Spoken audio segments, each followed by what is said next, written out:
Temple standing for over 50 years in Layout Park cannot be treated as encroachment, is part and parcel of Park, Madras High Court. The court dismissed the writ petition with a cost of 1 lakh rupees, observing that the petition appeared to be filed with malified intent to incite communal unrest.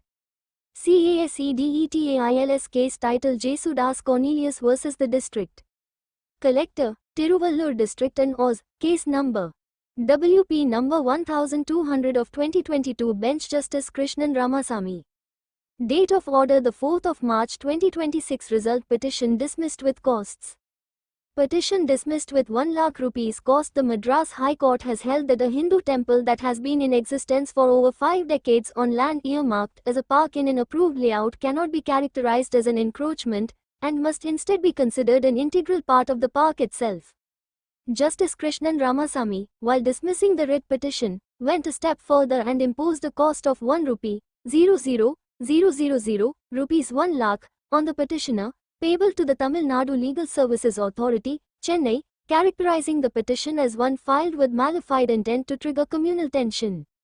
Background of the case: the petitioner filed a writ petition under Article 226 of the Constitution of India seeking a writ of mandamus directing the District Collector, Tiruvallur, and the Commissioner, Tiruvarkadu Municipality, to maintain land in survey numbers 75/5, Veeraraghavan Village, Tiruvarkadu, as a park and playground as earmarked in the layout approved by the Director of Town Planning.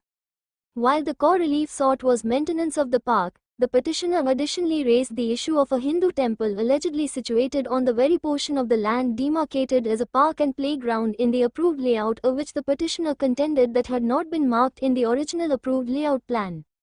Respondents' position: counsel for the respondents informed the court that the Hindu temple had been standing on the subject land for well over 5 decades, and that it occupied only 3,000 square feet, subsequently clarified as 2,260 square feet of the total 9,000 square feet area. It was submitted that the remaining 6,740 square feet was more than sufficient to maintain the park and playground for the benefit of the public. On the question of maintenance, the respondents undertook to consider the petitioner's request if relevant documents including the approved layout plan and the Director of Town Planning's approval were placed on record. Court's observations: the construction of a temple and worshipping of deity is also a way for relaxation, which promotes the mental well-being of majority of residents of the subject layout.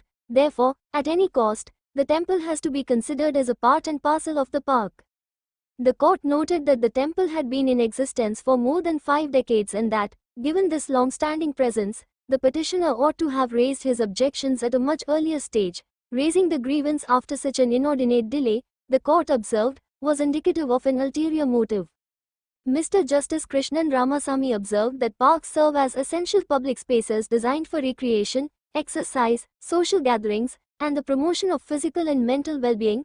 In the same vein, the court found that religious worship and the maintenance of a temple serve an equally valid community purpose, acting as a source of mental well-being for the majority of residents in the locality.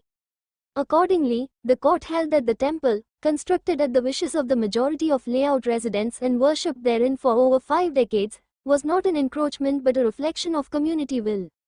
The court reasoned that the belief and faith of majority people in and around the subject layout in worshipping the deity therein could not be disturbed merely on account of a belated allegation of encroachment. The court also clarified that the said temple is not constructed in any area earmarked for lake, river, etc., so as to obstruct the public means.